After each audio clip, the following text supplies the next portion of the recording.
Welcome to the program. I'm Okbayemi Owosheni. We start off with business news. The Nigerian-Indonesian Chamber of Commerce and Industry has projected that the volume of trade between Nigeria and Indonesia is set to rise at least $5 billion by the time the 2024 official figures are released. The president of NICCI, Ismail Balogun, disclosed this at a recent press briefing in Lagos. He noted that there have been progressive increase in trade volume between Nigeria and Indonesia since 2019. Indonesia buys a lot of goods from Nigeria worth about $2 billion annually, and also buy electronics, fast-moving consumer goods, household consumables, as well as pharmaceuticals. Trade volume in 2019 was at $1.9 billion between both countries, rising to $2.0 billion in 2020 and taking over then from South Africa as Indonesia's African largest trading partner. We'll take a break now and be back with company news.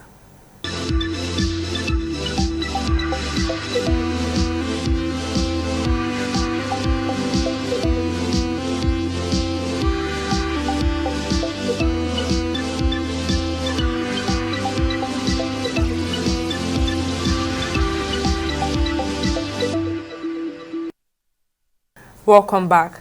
Stlin Financial Holdings Company PLC has announced a 102% increase in profit after tax for the 2024 financial year, with earnings rising to 43.68 billion naira from 21.58 billion naira recorded in 2023. The company discloses in its audited full-year financial result for the year ended December 31, 2024, released on the 29th of June 2025. Gross earnings rose to 337.19 billion naira from 221.77 billion naira recorded in 2023, largely driven by growth in interest income, non-interest revenue, and disciplined cost control. Earnings per share more than doubled to 151 kobo. We'll go on a break now, but when Money Matters return, we'll be discussing President Bola Tinubu signing 4 new tax reform laws. I'll bring you more details after this break.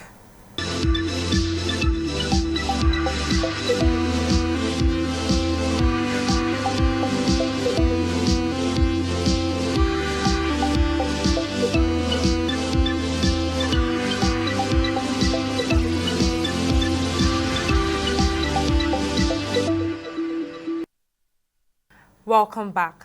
Today we are diving into a major development in Nigeria's fiscal landscape, the signing of 4 new tax reform laws by President Bola Tinubu. The 4 bills, the Nigeria Tax Bill, the Nigeria Tax Administration Bill, the Nigeria Revenue Service Establishment Bill, and the Joint Revenue Board Bill, were passed by the National Assembly after extensive consultations with various interest groups as well as stakeholders. Now, the signing comes nearly 2 years after President Tinubu approved the establishment of a presidential committee on fiscal policy and tax reforms on July 7, 2023. These laws have been described as transformational, with the potential to simplify tax administration, boost government revenue, and reshape the business environment. These reforms are not about raising more taxes. I think people get it wrong. A lot of people, including analysts and commentators, will say, oh, where are they going to get the more taxes from? Nigerians are poor. This is exactly trying to relieve people of the burden of taxes. These tax laws, they are now laws, are pro-poor in particular. More than 1/3 of workers in both the private and public sector will now be exempted completely from PAYE. They will not have to pay personal income tax. Small businesses, over 90% of small and micro nano businesses will no longer have to worry about paying corporate income tax or charging VAT or even deducting withholding tax or paying PAYE for their employees. What this means is that there will be more money in the hands of the ordinary Nigerian to take care of their daily needs. In addition to that, these laws also provide what we call zero rate of VAT on essential consumption. What does it mean? It means any traces of VAT in food, in education, in medical and health care is now removed completely. So we should see prices of those items come down. In addition to that, transportation, accommodation and housing is exempt from VAT. Our analysis, which was very clear, is that these items collectively account for more than 80% of where Nigerians spend their money. That's a huge relief for them. We also have provisions in those laws to help us improve efficiency. Efficiency in how we collect taxes, and also efficiency in the transparency of reporting the taxes we collect, which we expect should then be linked to how those taxes are utilized for the purpose of the people. This is really revisiting the social contract between the government and the people. Before the passage, the bills had sparked heated debate, particularly around the revenue sharing structure, which governors from the north opposed strongly. Now, in his address to journalists, the chairman of the Federal Inland Revenue Service, Zach Adedeji, said the new tax regime will begin on January 1, 2026. Now, this is a new beginning for Nigeria's fiscal landscape, but then what do these changes really mean for the average Nigerian, for businesses, especially small ones, and for the country's economy as a whole? Now, to help us unpack the key details and implications, I'm being joined by economist Mr. Femi Oladele. Thank you for joining me on the program, Mr. Oladele. So much for having me again. Yeah, my pleasure, sir. Now, what would you say are the immediate and long-term economic implications of this 4 new tax law on Nigeria's fiscal stability and revenue generation? It's coming almost 2 years after President Tinubu set up the committee to oversee tax reforms in the country. I think I would start by saying thank you to the committee, not just Taiwo Yedele, everyone that has worked, even stakeholders who joined during all of the sessions to bring the bill to this point. And it's a significant addition to reforms that we are looking forward to in Nigeria. I would say immediately, it's a dynamic shift in our thinking, because we now begin to think about it that, oh, so we have a new name rather than the FIRS. You hear people already using the NRS, and other things will begin to happen in that space. I also believe that with respect to capacity building, many organizations would already be reviewing the bill and seeing how they can take opportunities to support those who will be impacted. And virtually everybody will be impacted by the bill. So for businesses, I believe that there will be a little bit of capacity building around the new laws that have just been passed. But you know that we still have a bit of time to get used to the bill. We have about 6 months, so there's still time. But with respect to revenue generation, as the chairman has always said, I believe that government is going to have access to not just more revenue, but access to more data. There will be significant data points that will be available to the government for decision making, because looking at how the bill is structured, you would see that, for example, the VAT, you can't just, companies cannot just do VAT under the table anymore. It has to go through a process, and that process should be transparent if well implemented. So it gives access to data for the government.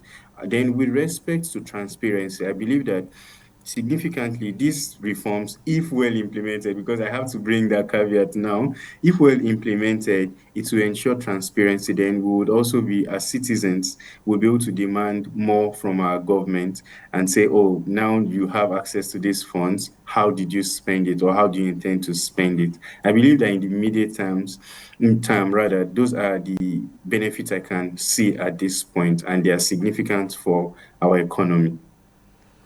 Right now, let's talk about key areas of the tax reform bills. One of them is that it states that small businesses with annual turnover below 50 million naira will no longer pay company income tax. Now, I would like to know how important this is for small businesses in the country at the moment. Thank you so much. And that's an area that I'm very, very much interested in, and I'm very happy to answer this. It's the truth that, before now, it was 25 million. The threshold that defined small businesses was 25 million. And now it has gone to, I think it's even 100 million, not 50, if I recall correctly. But we'll just wait for the gazetted version and see what amount flies. But this means that all of the bureaucracies that small businesses had to go through, they won't go through them anymore, and which is good for business, because we cannot encumber small businesses with the skills that they don't necessarily have, or encumber them with the fact of looking for consultants that they are unable to afford. Now it simplifies everything for everyone. I believe that significantly, this is a plus for small businesses. I'm happy. I'm waiting for an opportunity to talk to managers and owners of these small businesses to see how they can quickly align and take significant advantage of this. But I must also add that this is not the time to rest. You know, this is a victory where you take a bottle of Coca-Cola and then say, okay, we are work continues. It's not a time to say, oh, now they have exempted us and it's just time to rest. Because in business, the profit you make today is for continuity, and sometimes continuity comes at a cost. And so it's not a time to throw caution to the wind and just spend anyhow and say, I'm no longer eligible to pay taxes, so I can do anyhow I want to do. No, it's also time to re-strategize in your business and see how you can further continue to contribute to economic growth. Because if the government is saying, oh, we are making things better for you, then it's not the time to relax, but it's time for more work. Right now, there's also a provision that sellers of essential items such as food, healthcare, Yeah. education, rent, among other things, would no longer have to charge a value-added tax, that's VAT. Now, how do you think this can be processed, especially in line with the current inflation? Also bearing in mind that food is one of the things that contributes to inflation rates in Nigeria at the moment. Yes, so significantly, I'm excited about those exemptions si- for VAT. I'm very excited because I believe that it might not be the silver bullet to pull down inflation, it might not bring our inflation to single digits, but I believe that it's going to contribute significantly, especially in the areas of food. And but we must note that it's not like all food. If you go to fine dining, you might still pay. But when you basic, and that's what I advocate, even in with respect to income, basic income for people to be able to enjoy life, have shelter, have clothing, have access to food, healthcare, and basics of life. So we are also looking at that in that area, and I believe significantly that this is a significant contribution in the area of reducing inflation. But I fear, like you asked about the implementation, I beyond what we see in public, I don't have access to other information, insider information, to know what is going on at the FIRS currently and other stakeholders. But I believe that with Taiwo Edele at the helm of affairs, I don't think his work should stop at just the bills and now the acts. But I believe that he should be significantly part of the implementation. And I believe that with that, we have some comforts that the implementation will be good. So looking at how it will be implemented, especially given the fact that we have many private players, I don't know yet, but I believe that it should be an excellent implementation. And if it does happen that way, we would see significant reduction in inflation. Even if the figures don't go below or become single digits as we desire, at least we would see people sign significant reliefs in their taxes and then having more disposable income to buy things, because productivity is fueled by access to disposable income. And as long as we don't have access to disposable income, productivity will continue to be low. So I see this as significant. But let's now talk about the reception. So sometimes last year when it was first announced, that's in 2024, governors from the north expressed concerns over potential revenue shortfalls. Now, how do you think state and local governments can be supported or compensated under this new tax framework? Or do you think there's even a need for them to be compensated?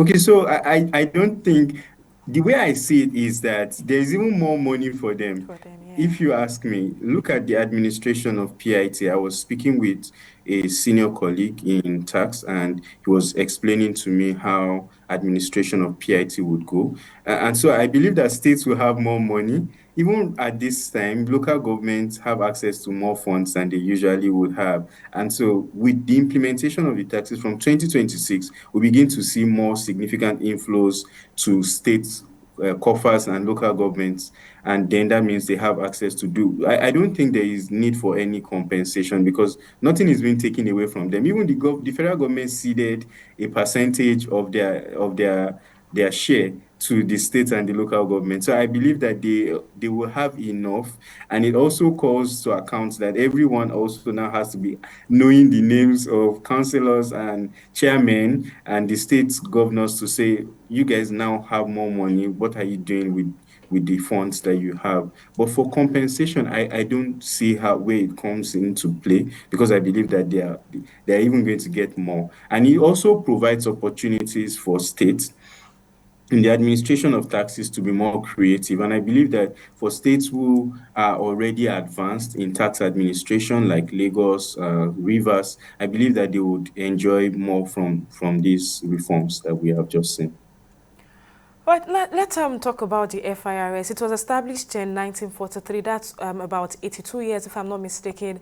And then it's transitioning to the Nigeria Revenue Service. Now, I would like to know what structural changes do you think would happen? And also, how do you think this would impact tax enforcement and transparency in the country? I believe that there will be pushbacks. There will be pushbacks from government. Some agencies of government will no longer be collecting taxes and fees. And I believe that there will be a bit of pushback, but it also depends on the body language. Let me use that phrase, the body language of the president. He mostly employs, or sorry, appoints most of the heads of those agencies. So he can bring them to a table and say, see, this is what I want to be done. And I believe that there will be a political solution to that. But generally, I believe structures that will be there is the FIRS now transitioning to the NRS would need to expand a bit in terms of both human capital and personnel, and as well as organizational structure. Their organogram would definitely change.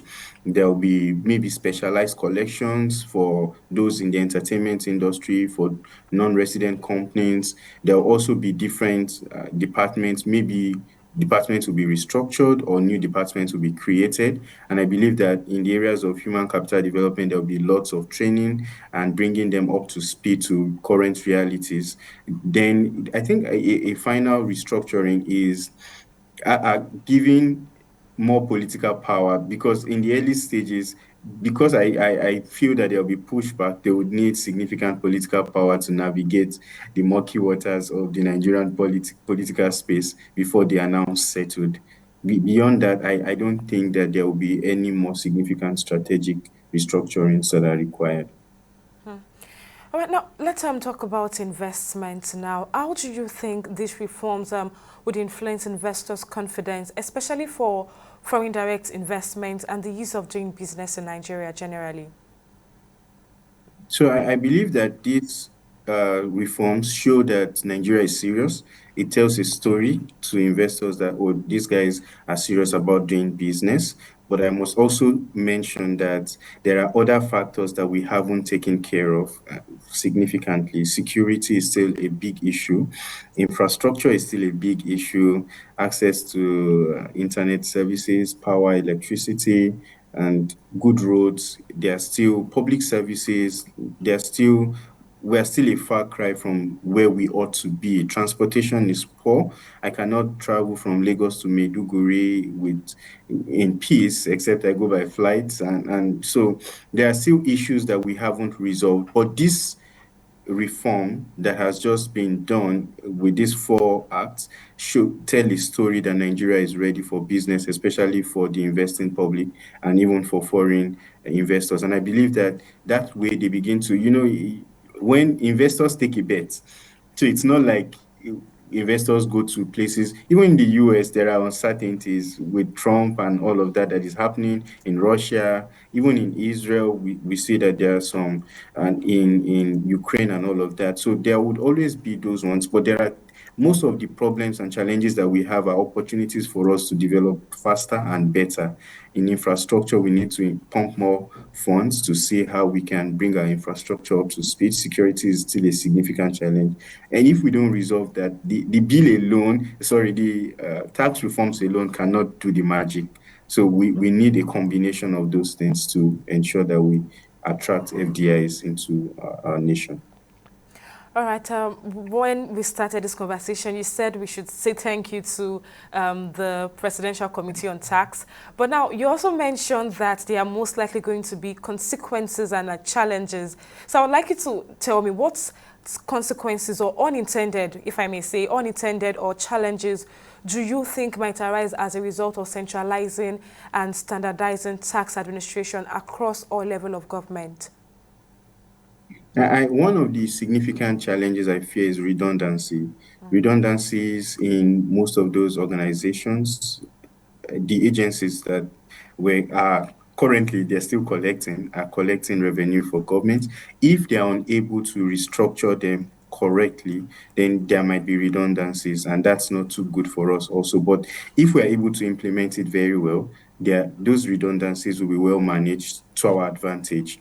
And so I believe that that's one unintended consequence. Secondly, is the knowledge gap. Currently we teach in the universities, polytechnics, and generally in the educational system. The tax that we teach is what currently obtains.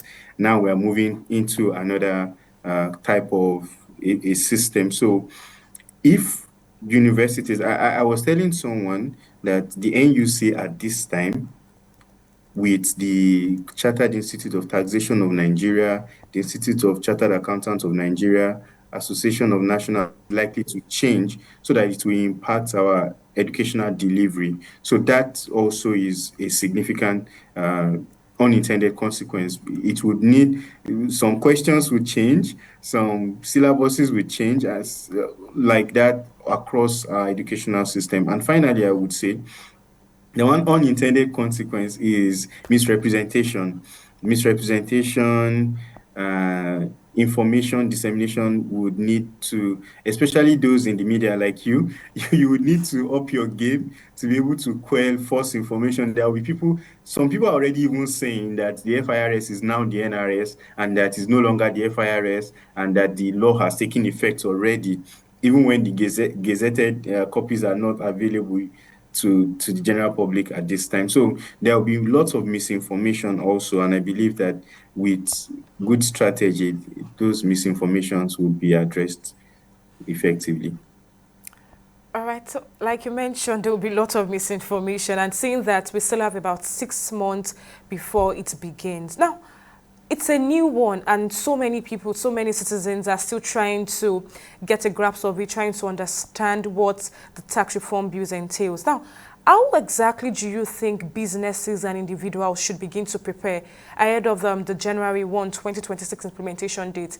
6 months seem like a very long time, but then it's a very short one as well. So what practical steps do you think should be taken by individuals and businesses ahead of the implementation date?